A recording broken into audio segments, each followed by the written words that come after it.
Donald Trump says Ukraine could end the war with Russia almost immediately, but not by reclaiming Crimea or joining NATO. His envoy now floats US-European security guarantees outside NATO. As Zelensky arrives in Washington with Europe's top leaders for high-stakes talks that could decide Ukraine's future.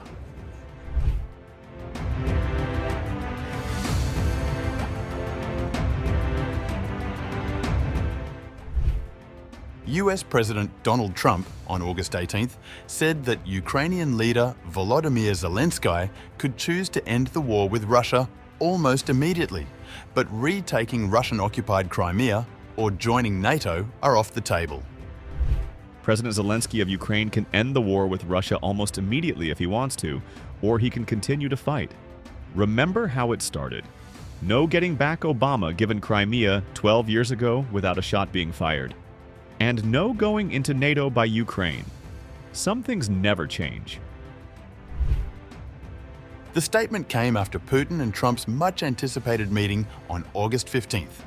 Meanwhile, Trump's special envoy Steve Witkoff said that Vladimir Putin has agreed to allow Ukraine's allies to offer it a NATO-like security guarantee as part of an eventual deal to end the war. Witkoff said the Russian president agreed to the move when he met with Donald Trump in Alaska on August 15th.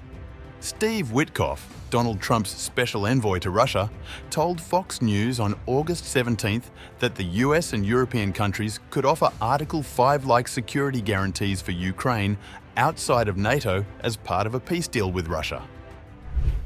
It means that the United States is potentially prepared to be able to give Article 5 security guarantees, but not from NATO, directly from the United States and other European countries. That is big. I mean, really big. Does it mean boots on the ground? What does it mean, but logistically? I think part of the discussion that we're going to have on Monday throughout the day, because there's going to be breakout sessions there, is exactly the specifics of what the Ukrainians feel that they need. Because remember, as mediators, we were at this summit to advance the Ukrainian position, and we did that, and we did it successfully. Now it's for us to drill down on the granular details of exactly what the Ukrainians need to give them a sense of security in the future, and by the way, what the Europeans need as well. Article 5 is a core principle of the 32-member collective, which states that an armed attack against one or more of its members shall be considered an attack against all. It has only been invoked once by the US in the wake of the 9/11 attacks in 2001. Witkoff heralded the possible security guarantees as a major achievement from US President Trump's summit on August 15th with Putin, which were widely seen as producing little movement in negotiations. Russia has repeatedly insisted that Ukraine cannot be allowed to join NATO and has dismissed the idea that NATO member forces could be peacekeepers under some sort of ceasefire deal.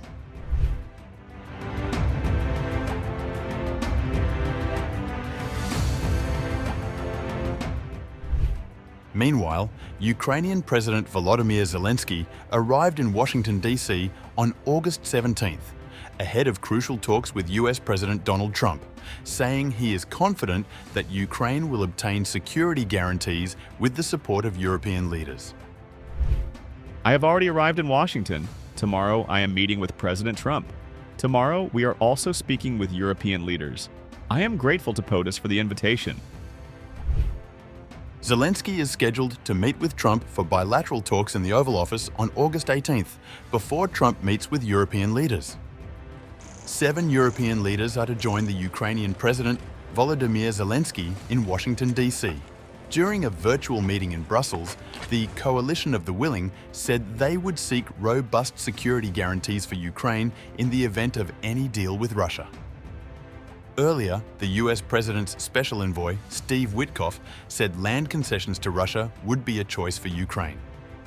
We were in the room, Shannon, as a mediator, and the President, as a mediator, was looking for ways to solve the crisis.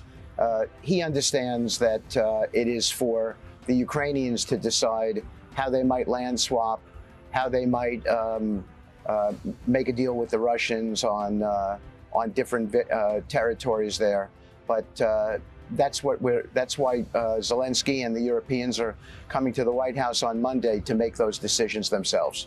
But are reports accurate or inaccurate that the president does support that ask from Putin? I think the president supports a peace deal, Shannon.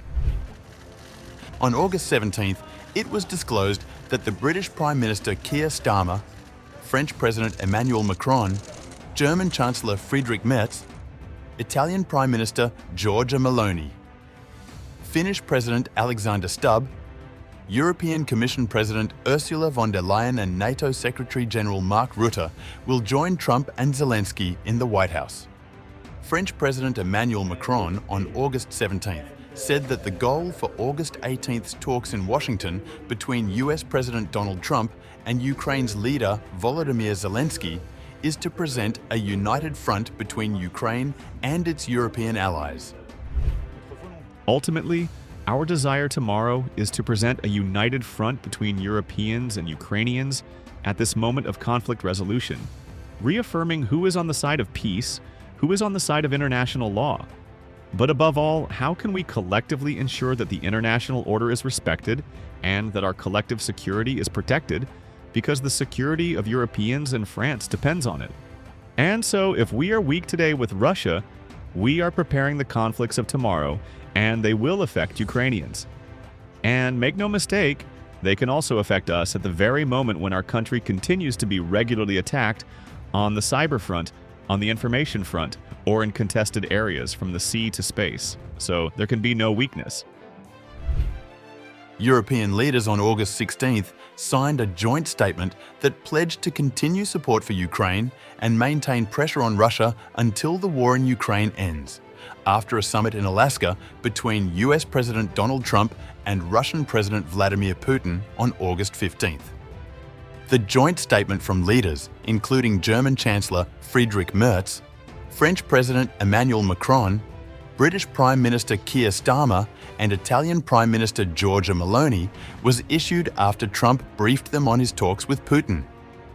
Moreover, the leaders of the Nordic Baltic 8, Denmark, Estonia, Finland, Iceland, Latvia, Lithuania, Norway, and Sweden, said in a statement that there should be no decisions on Ukraine without Ukraine and no decisions on Europe without Europe.